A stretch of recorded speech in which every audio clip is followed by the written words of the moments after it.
C'est quoi un bon fournisseur SaaS, un bon fournisseur d'infrastructure, l'un ou l'autre? Alors, il y a les vrais SaaS et les faux SaaS, on va dire. Il y a Le Canada Dry. Voilà, il y a les vrais SaaS, c'est-à-dire qu'ils ont conçu leur logiciel directement multi-tenant.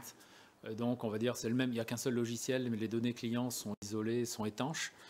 Bon, effectivement, c'est ce qu'il y a de mieux. Maintenant, il ne faut pas se leurrer, la majorité quand même, ça c'est plutôt pour ceux qui émergent sont plutôt sur des nouveaux créneaux.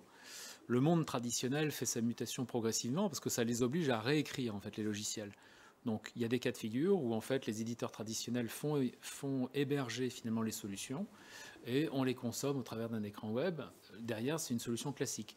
Donc pour moi, c'est pas ce qui compte, c'est le service qui est proposé, c'est le logiciel.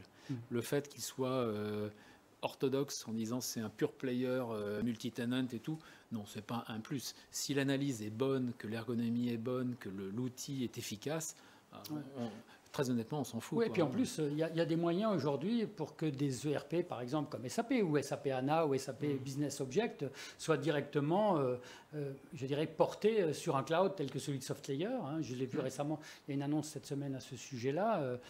Je dirais qu'il y a des moyens que le Canada Dry fasse un peu comme le multi-tenant pur et dur. Oui, ce qui va être important, c'est que le fournisseur ait compris que la navigation avec clavier-souris, il faut aussi avoir les contrôles clavier comme on avait en client-serveur. Et donc les interfaces sont quand même beaucoup plus complexes à développer pour que, et en client-serveur et en mode web, ça fonctionne. Alors oui, quand je discute avec des éditeurs, ils disent mais vous vous rendez compte de l'investissement que vous nous demandez à ce qu'on travaille comme ça.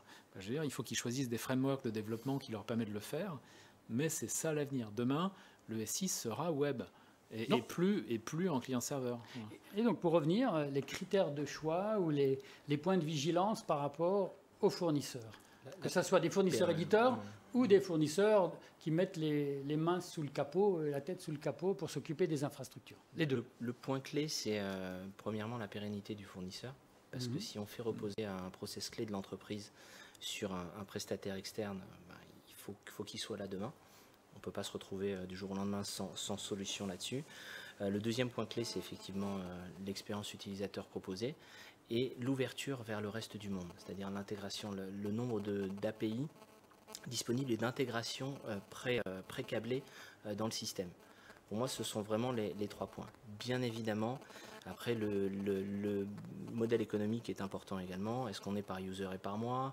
Est-ce qu'on est par transaction, etc. Ça a un impact. Il faut que ça reste économiquement viable. Ouais, la pérennité quand même. Vous dites que c'est le premier critère, mais vous êtes sûr, vous, de la pérennité de ceux qui sont les plus pérennes aujourd'hui? Aujourd'hui, sur des solutions SaaS, on peut sans trop se planter aller sur des solutions. Une société qui a levé 40 ou 50 millions de dollars, voire des centaines de millions de dollars aux États-Unis, qui a 50-60% des Fortune 500 en tant que client, même si c'est sur un département, elle va faire faillite du jour au lendemain. Oui, mais est-ce qu'elle est aussi agile que la petite start-up qui effectivement vous apportera l'élément différenciant qui fera que vous serez encore plus efficace? Est-ce qu'il n'y a pas aussi le moyen de faire appel à des start-up moins... Bien évidemment, mais pas sur des process, importants. On peut faire des tests, on peut faire des pilotes, on peut mettre en place des solutions sur des process plus. Mais si on parle de gestion de la base client, de gestion de tout ce qui est emailing, du web marketing, on ne peut pas, en tant que pure player Internet, s'appuyer sur des solutions qui peuvent disparaître du jour au lendemain. C'est impossible. Ou bien il faut s'organiser en anticipant ça. Et donc, alors une façon de le faire, c'est de se dire que finalement, il faut pouvoir récupérer les données, éventuellement, pourquoi pas en avoir un jeu sur une plateforme qui va servir à consolider tout ça, et que finalement, avec le SaaS, ce qui est formidable, c'est qu'on peut changer de process. Et donc finalement, on consomme des process. Pendant 3 ans, on en a un qui est bien. Après, de toute façon, en général, il soigne l'interface et l'adoption. après on passe sur un autre. Voilà, gouverner, c'est prévoir. Donc, il faut prévoir le pire. Et c'est pas parce que la boîte est grosse. Hein, s'ils ont levé 100 millions de dollars, qu'ils claquent l'argent comme des fous, peut-être qu'il vaut mieux une PME où il y a 5 personnes, où ils gagnent, ils ont de très bons résultats. Finalement, ils vivent en Lozère, ils sont heureux, ils vont pas se barrer, faire les fous. Et le truc va marcher très bien. La prod n'est pas chez eux, elle est externalisée. Parce que finalement, une application SaaS, si elle est infogérée et qu'elle tourne, bon, elle évolue plus. Mais le service continue. Donc finalement, ça reste complexe. C'est complexe d'évaluer un fournisseur. C'est vrai qu'on a accès, du fait qu'il soit consommable par Internet, on a accès au monde entier. On ne peut pas forcément les visiter. Ils peuvent être très bons en com et masquer plein de choses. Donc, je dirais que c'est quand même un métier de choisir. Et donc, oui, pour revenir sur le cloud broker, c'est un métier de choisir les fournisseurs. Et on ne peut pas laisser ça au métier de l'entreprise. Eux, ils sont là pour exprimer leurs attentes. On doit les aider à réfléchir, OK, et après-demain, où voulez-vous aller?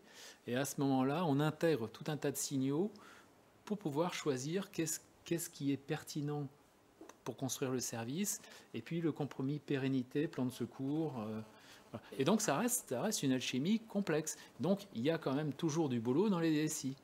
C'est un boulot de spécialiste. L'avantage, c'est qu'on va plus vite, et on va pouvoir avoir beaucoup plus de services proposés au métier. Et par contre, vous allez vous décharger sur des experts de tout ce qui est sous le capot, par exemple. Oui, qui ne crée pas de valeur, puisque finalement des gens le font de façon générique quelque part.